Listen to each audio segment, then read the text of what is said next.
This is The Right Approach. I'm JW Judge, and with me, as always, is my co-host Barbara Hinske. This is a podcast for writers to learn more about the craft of writing as we explore a new topic every week. And this week, we are talking about what to do after you finish that first draft. So I know that we have both recently finished drafts of different novels. For me, I think even more recently, because I just finished my fourth one and spent most of December doing several rounds of editing. And so let's just jump right in with the topic of you have the first draft.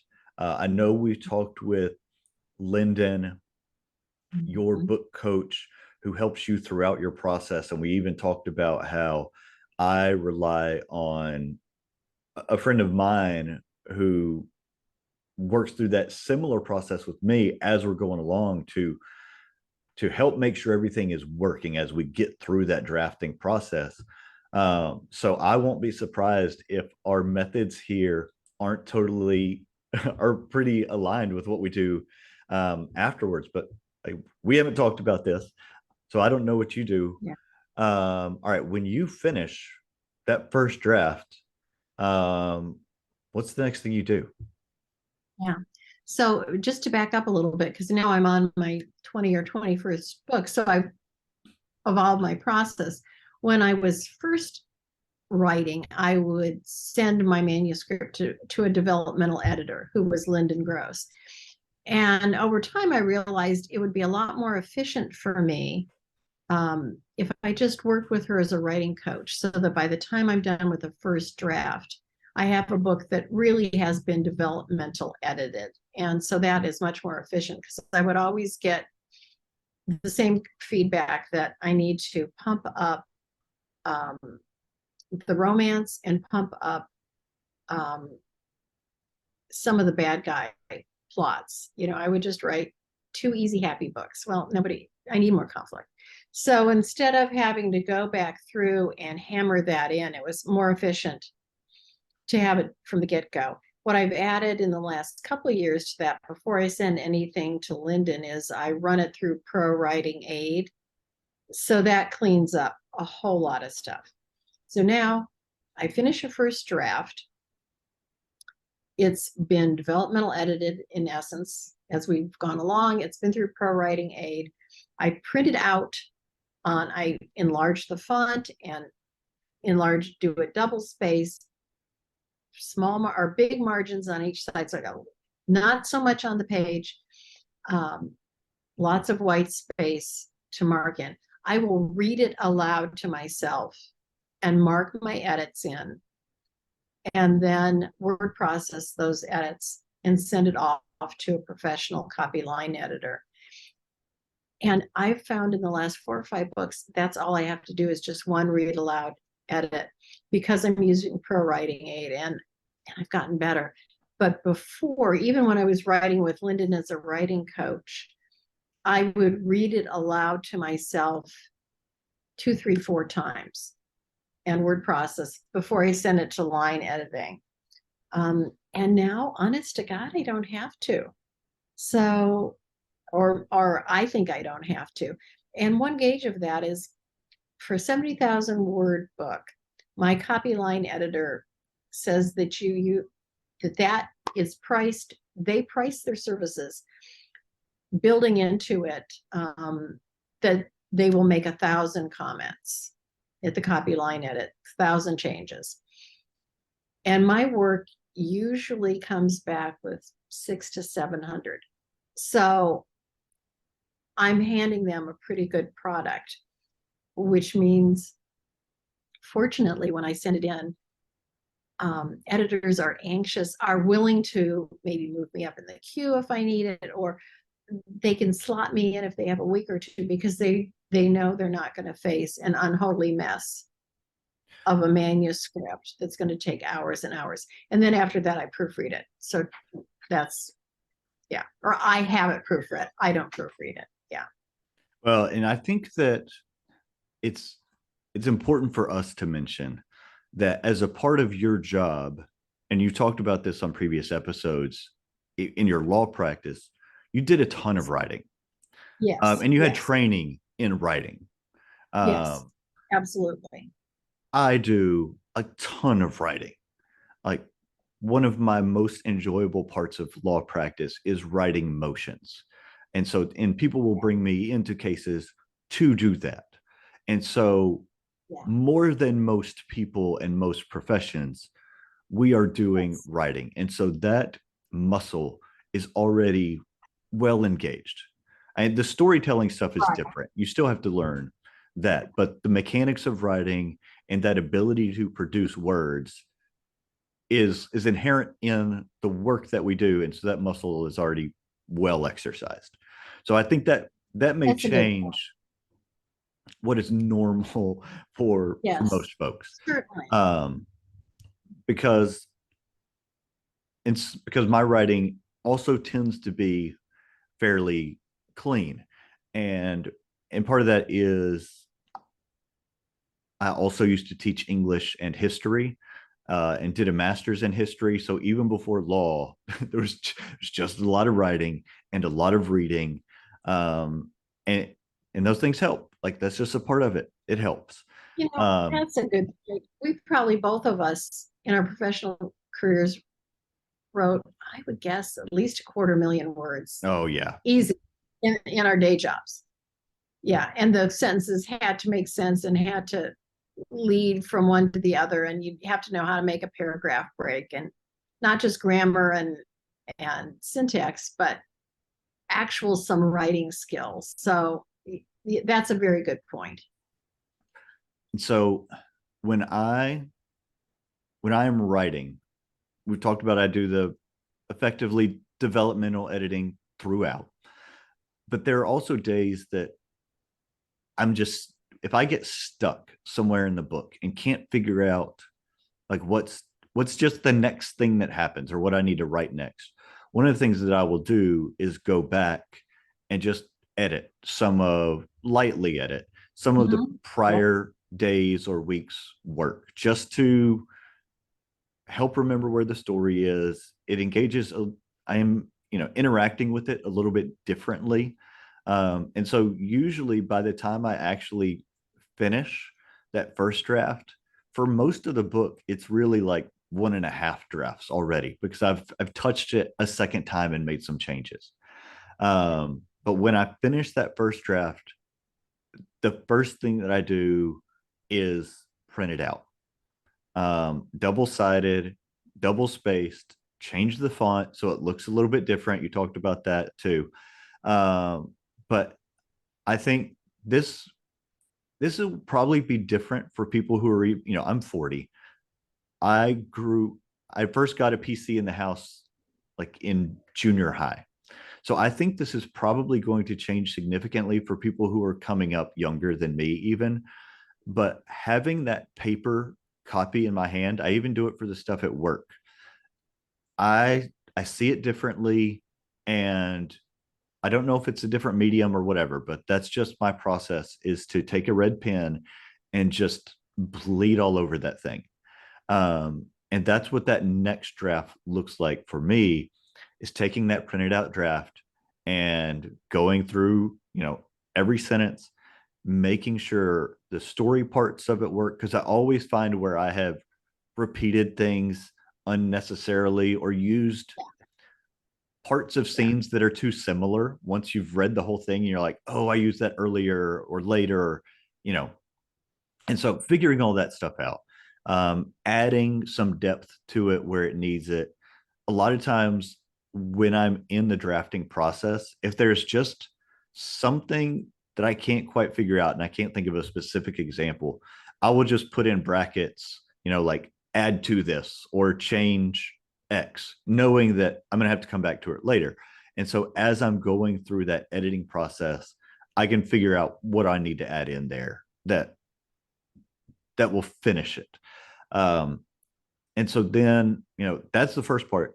I go back into, I write in Scrivener, but all this stuff at this point happens in Word. Mhm. So I'll go back into Word, and it's sometimes I will incorporate the changes that I made on the paper. And sometimes those will continue to evolve as I put them back into that, word processor Oh, manuscript. yeah. I Um, can, yeah. it's after that I use Pro Writing Aid and go through just the whole thing. And that How do takes, you do that?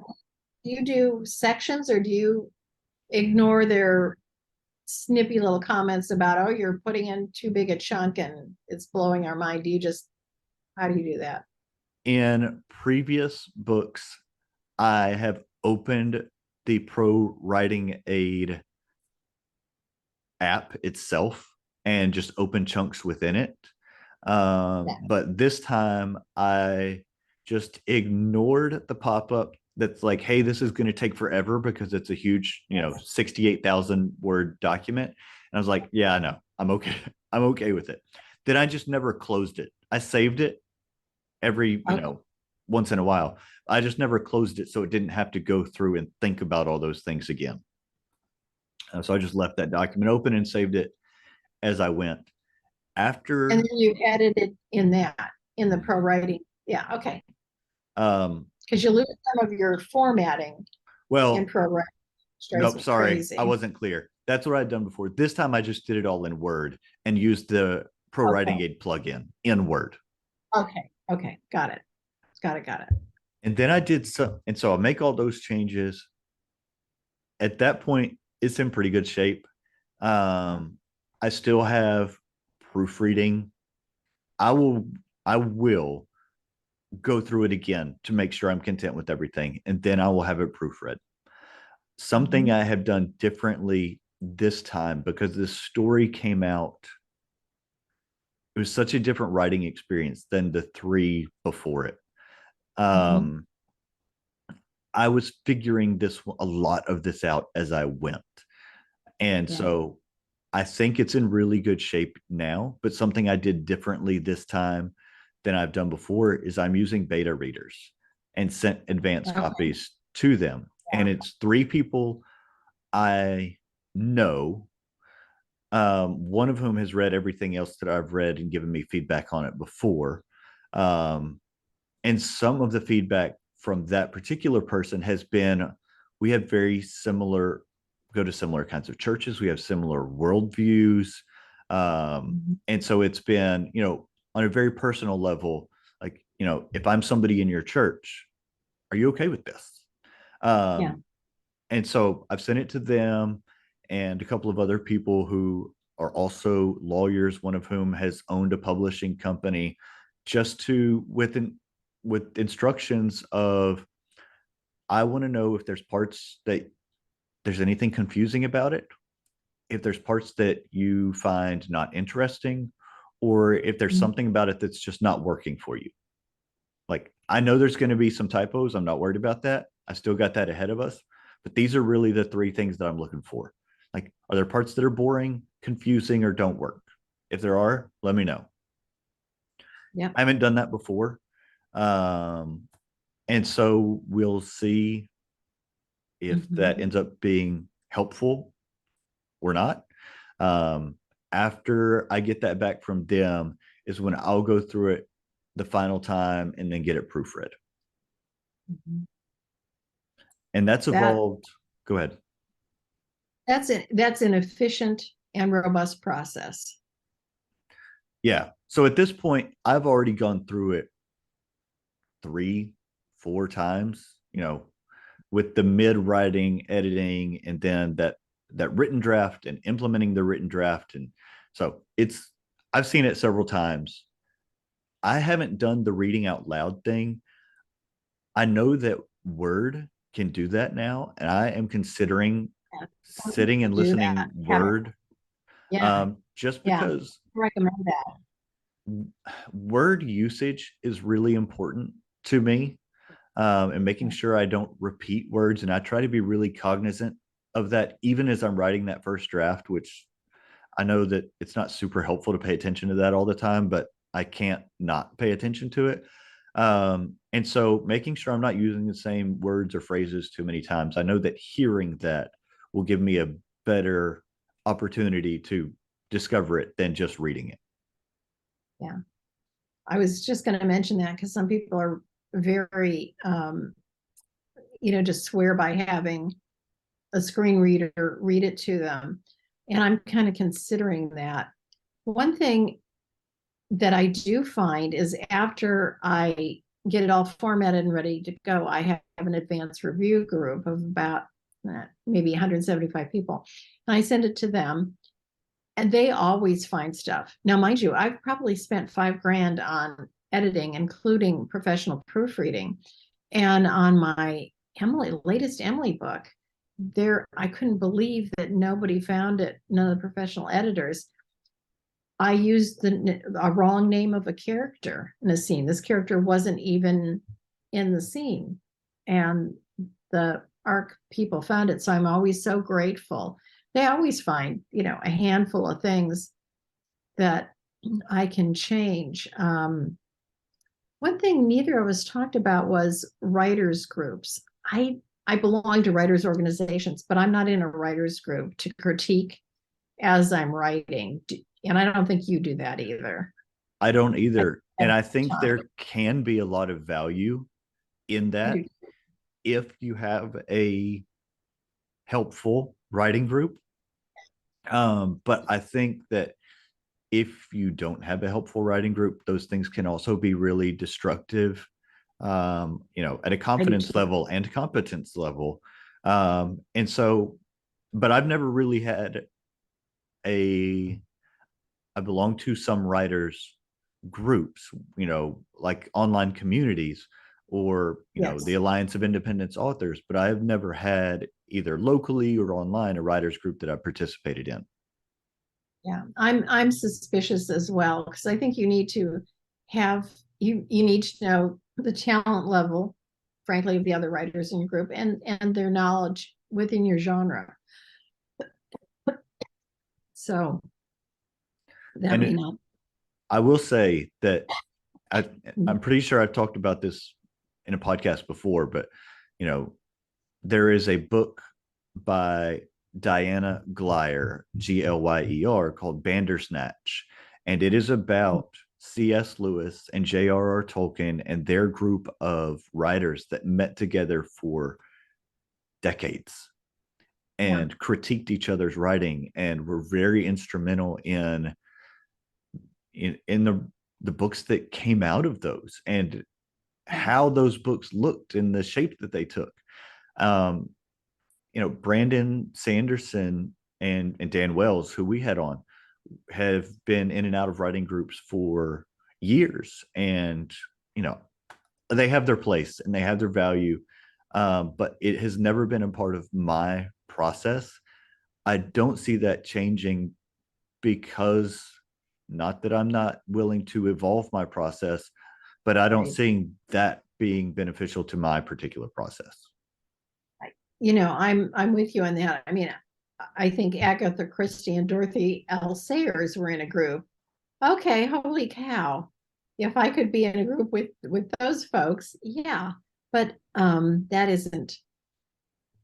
And the other thing I think writers groups do is just keep people constantly churning their work and editing and editing. And at some point, you do have to say, I'm done. And it needs to go out. And I can tell, I don't like to do readings of my works because whenever I'm reading aloud from my work, I always think, oh boy, I wish I had a red pencil in my hand because I want to change something. The bottom line is you're never done. You are never going to be totally satisfied. So at some point, you just have to call it. And you can't let the perfect be the enemy of the good. Yes. Because there are always things you can change.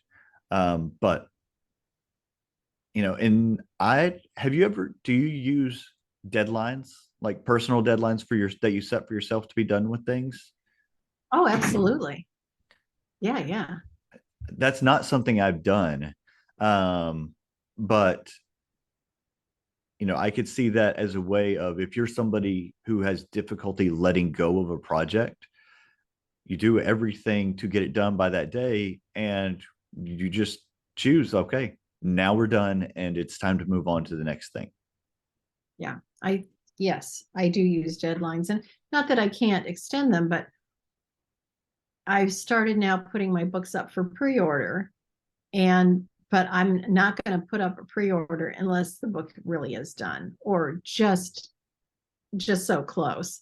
Because I have friends who have gotten in trouble with Amazon extending their pre-order dates. You can do it for 30 days, sometimes for another 30, but then you lose your pre-order privileges and blah, blah, blah. Yeah. Well, casual business with fairies was not done when I set it for pre-order. I was done with the drafting though, but I went ahead and set it further out than I really wanted to by setting it in May, knowing that it's absolutely going to be done by then. Like, undoubtedly it will be done by then. There's not going to be any hesitation. Well, and then you can do, lots of advanced marketing. Are you on Goodreads? I assume you're on Goodreads. Yeah. So you can do the quotes from there, weekly quotes, and you can start doing all of that stuff that we do. Yeah, that's not I haven't utilized Goodread very well. I haven't either. I'm there. I'm on it. I haven't used it for giveaways or anything like that. I have seen somebody mention, I forget where I saw this the other day, but I thought this was a really good idea. You can mark your own book on your to read list once it goes up on Goodreads and do updates about it. And I thought that was really clever. Yeah. Alessandra Torre, who's another lawyer, we should have her on the podcast she runs Inkers Con and a whole big business end of writing. But she has a really good free webinar on how she uses Goodreads. And that's one. And one of the things she says is also be the first person to review your own book. And don't leave a star review. No, but just put some little fun factoids about writing the book. Your thing about, your conversation with your friend, fellow parent about, we don't mess with fairies, and how that, I find that fascinating. Readers will find that fascinating. And that would be in your first comment on that book. I get a lot of traction out of those. I would never have thought to leave a review of my book. No, that's really smart. I like that, because what I do is at the end of all of my novels, I included an author's note that just gives some of the backstory about where this idea came from and the writing of it, and including some of that in that. I mean, I'm always interested in the backstory about books. I think that's really smart. And I need to put an author note in. You need to go on then on your first 3 and put all that information as a comment. Yeah. Sorry. Yeah. I'll do it. Yeah. I think we should leave off with a super helpful, practical piece of advice there. Yeah. Good. All right. Well, this will be the end of this episode about what to do after you finish your first novel, and then we'll see what's next. So it's good talking to you again. It is good talking to you.